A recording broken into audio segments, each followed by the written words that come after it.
大家新年好，这里是新的一年依然会陪伴大家的八梅。不知道放假这几天大家在家里有没有躺得很舒服？那今天我们要来做点什么呢？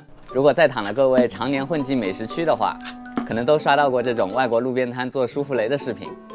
就算不亲口吃，光看它做就感觉很舒服了，难怪它叫舒芙蕾。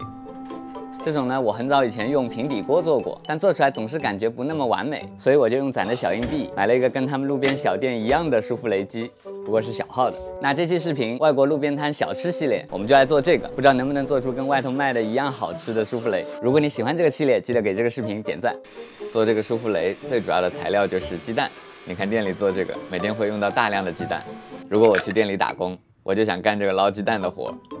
先把蛋黄和蛋白分开，蛋白先放到冰箱冷藏，在蛋黄里面加一点牛奶，一点点植物油，我用的这个是玉米油，没有很明显气味的植物油都可以，比如花生油可能太香了，容易喧宾夺主就不太行。把它们完全搅拌均匀，然后筛入一些低筋面粉，这可千万别弄错了，你要是用了高筋面粉，做出来的舒芙蕾可能就不舒服了。一开始会有一些粉疙瘩，不过没关系，你可以用刮刀压一压，然后搅拌到没有干粉。你看现在已经是看起来比较丝滑的蛋黄糊了，这样就好了。再来打蛋白，先加几滴柠檬汁，这样打发的蛋白会更稳定一些。分3次加白砂糖，直到把蛋白打到可以有这样不会弯的小勾勾就好了。你看这个打蛋器可以立在盆中不倒就可以了。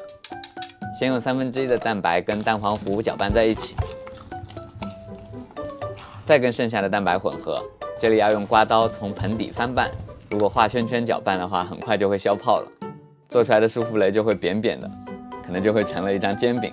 不过万一你要是做成了煎饼，应该也不难吃。装进一个大一点的裱花袋，炉子已经提前预热到了160度，在表面喷上一点油，挤在这个烤盘上，应该可以挤大一点吧，我想吃大一点的。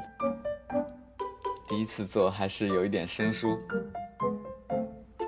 哎呀，这2个贴住了，怎么办？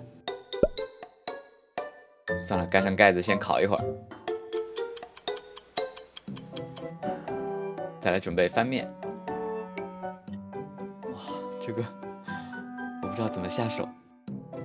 看视频里的师傅做的好轻松，等到自己要上手，不知道该怎么办。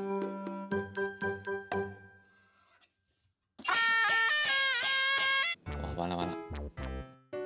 哎呀，这要是去打工的话，今天的工钱怕是不保了。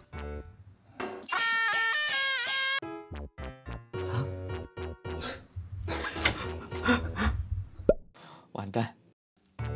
第一次做，这份做的不是特别好看，白嫖有人要吗？好了，准备再来做一盘，这次应该心里有数了。一开始挤得高一点，做出来的舒芙蕾就会更厚一些，不过操作起来的难度可能会更高。每一个直径差不多是8到9厘米的样子。哇，这次还可以，每一面烤4到4分半钟。又要翻面了，再复习一下店里师傅的手法。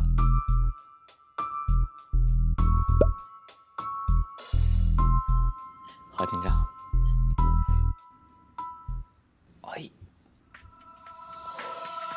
可以呼吸。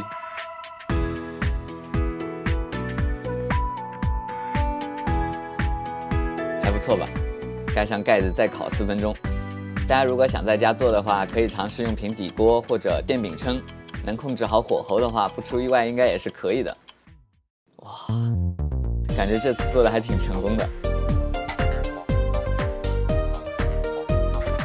把2个圆圆的叠在一起，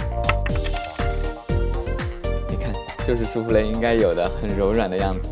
在店里呢，他们会搭配不同口味的奶油和小料，比如你可以准备一点巧克力，在炉子上融化，加一点点淡奶油。这样做的巧克力奶油闻起来就已经超级香了，淋在舒芙蕾上，撒上一点花生碎，再来一点可可脆片，要不要来一份？我还准备用开心果酱做一点开心果奶油，这个开心果酱闻起来超级香，这个应该也很好吃。搭配一点红豆，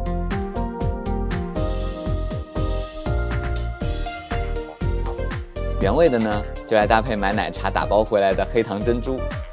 这珍珠我是单独包装的，可不是从奶茶里掏出来的。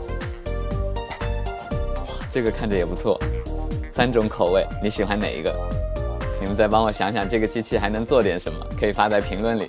这一期要是点赞有5万，我就从高赞的评论里面选一个来做。不过你们可别发一些奇奇怪怪的东西。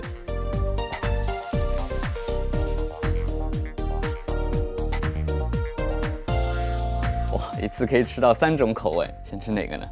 先吃这个巧克力的。哇，好软。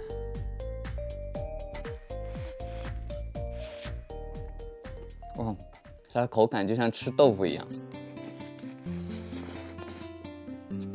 哇，这个巧克力奶油好好吃。以前也做过几次舒芙蕾，这应该是我做的最成功的一次了。这个超柔软，你看放了这么久，摇一摇它还会晃。如果大家在家想自己试试看的话，也可以用平底锅来做，就是你要控制好那个火候。再来尝尝这个开心果。其实我本来想做抹茶的，后来发现冰箱里有这个开心果酱，我就临时决定用开心果酱来做。这个我已经刚才吃掉一口了。哇，听这个切下去的声音。这个开心果酱超好吃，这个开心果酱真的绝了，开心果的味道最好吃。还有这个红豆，哇，真的这个味道的搭配一定要试试看。我跟你们说，其实我经常在厨房刚做好的时候是很想吃的，但是我每次都要忍住，这样子的话，我在镜头面前吃第一口的时候的那个就感觉是最真实的。再来尝尝这个黑糖珍珠的。哇，这个也好吃，每一个味道都很好吃。这个舒芙蕾的质地看上去真的很细腻，但是一定要分一个高下的话，我觉得这个开心果的最好吃，然后是巧克力的，再是这个黑糖珍珠的。不知道大家过年在家的时候有没有自己动手做一些好吃的，可以打在弹幕上。